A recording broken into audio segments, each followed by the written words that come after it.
Maandamano dhidi ya Elon Musk yameendelea mwishoni mwa wiki katika vituo vya kuuza magari ya Tesla kote Marekani, huku mamia ya waandamanaji wakikusanyika kudai tajiri huyo ajiondoe katika serikali ya shirikisho.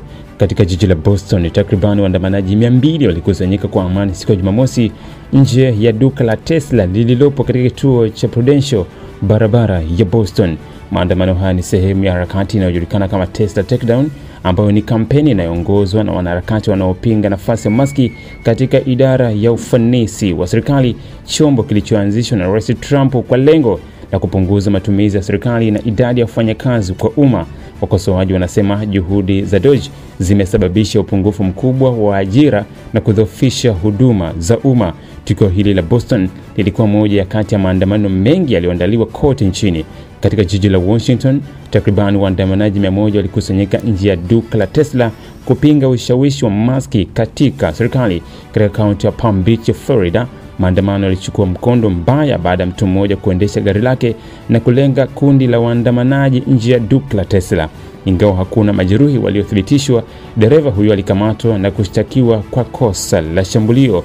Kwa mujibu wa waandaaji wa Tesla Takedown, maandamano haya yanaendelea kushika kasi huku kitarajiwa kufikia kilele chake mnamo Machi 29, ambapo maandamano makubwa yatafanyika katika zaidi ya maeneo 500 ya Tesla.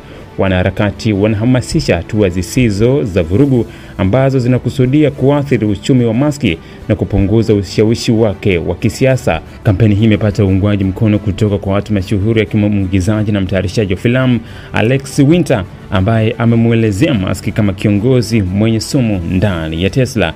Huku maandamano yakiendelea, Rais Trump amewaita waandamanaji hao magaidi wa ndani na ametahadharisha kuwa wale wanaolenga Tesla na Musk wanaweza kukabiliwa na vifungo vya hadi miaka 20 jela.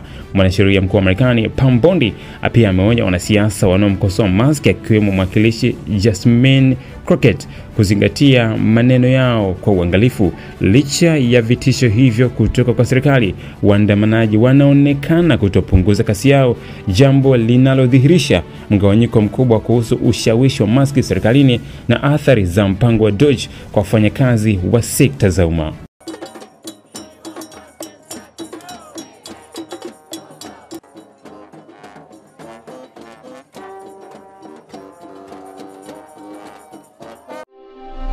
Wasafi Soap, sabuni ya mche kwa matumizi ya usafi wa aina zote. Wasafi Soap, usafi kama wote. Sasa inapatikana Tanzania nzima.